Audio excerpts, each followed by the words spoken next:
Thank you for plugging into this Family Life News podcast, streaming issues-driven, family-focused news.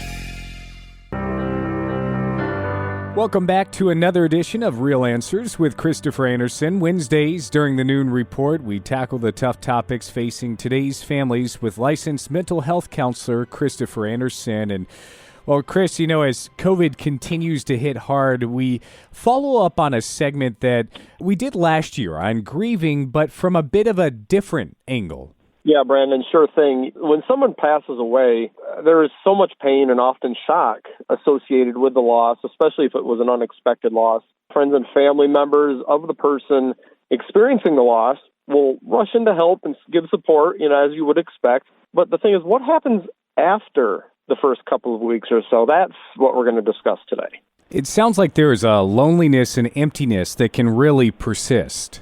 Absolutely. Like I said, the process is not a nice linear straight line. It's much more of let's call it a small child's drawing that shows a squiggling line going all over the paper in all sorts of directions. So as time passes, what we want to see with people dealing with grief and loss, we want to see improvement. But there will definitely be days that are better than other days. Some days the pain and grief may be very strong, almost as if the loss just occurred. And then on other days, it's as if the person who is grieving can function fairly well, getting things done around the house or at work, etc. And then the next day or a few days after that, the person may be struggling again. But honestly, this is expected. Of course, it's not like this in all cases. And there are so many factors, Brandon, that contribute to how a person moves through grief, including the strength of the relationship that was lost and the level of support that a person is receiving from others. So a person's overall mental health and spiritual health, of course, plays a very substantial role in how well a person processes the grief. So what about that all-important support system? How can people in that group help someone who has lost? That brings us right to the angle that I wanted to address today. And like we said earlier, those early days and weeks of the loss oftentimes are overwhelming for someone who has suffered the loss, again, not only by the activities that need to be completed, such as funeral arrangements, but also by the outpouring of support and love. And these distractions actually delay the onset of the processing of the loss, but that's not necessarily bad.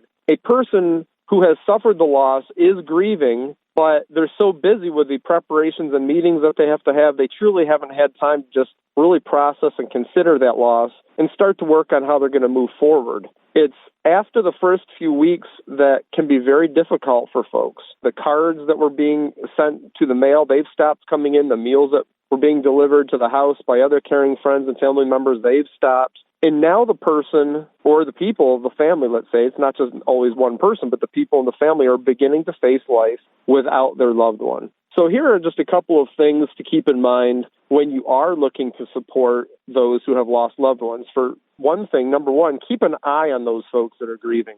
Again, remember, they aren't likely to re-engage life at the same level right away. They may not attend church again for a while. That's actually okay. I mean, they might need to be at home and just have folks over for a while. That's fine, but check in on them occasionally. What I do personally is I set some reminders in my iPhone or whatever phone you have, write it on the calendar on certain dates in order to spark your memory to make phone calls, arrange for visits, or prepare meals for those who, now that we're several weeks or even months out from the actual loss, that those folks might be needing some meals. I've had folks tell me that they are so grateful that they've received another card in the mail or a phone call or a prepared meal long after the others have stopped because, again, they say they need it. And to have people following up, they've expressed a lot of appreciation for that. And this is important for folks, if you're somebody who has experienced loss, to hear this one here. Number two, if you are someone who has lost, then accept that help graciously when people are offering it. I've worked with many people who are more than willing to jump in and support others, but when it's their turn to accept the support and the outpouring of love from other people, they might say, well, I don't want to be a burden on anyone, or so-and-so is too busy. I don't want to add more to their plate. Well, quite honestly, a lot of times these folks will turn that support away or they won't even ask. So again, this, I believe, is not entirely, but at least partially driven by pride. So we have to recognize that that might be our tendency. So make sure that you allow others to help you if you're grieving, when you need it. That's absolutely what most people say they would do if they were the ones responding to somebody else's grief and loss. So when the tables are turned, we need to be willing to accept that help as well. And then number 3, if you notice a loved one continues to struggle at a very deep level, for example, you might see that they're not taking good care of themselves or they're very much isolating, you may need to then involve a medical or a mental health professional, a pastor, or somebody else to help offer support and to help them get beyond that grief. You've been listening to another edition of Real Answers with Christopher Anderson. It airs Wednesdays during the Noon Report. We tackle the tough topics facing today's families with Christian counselor Christopher Anderson.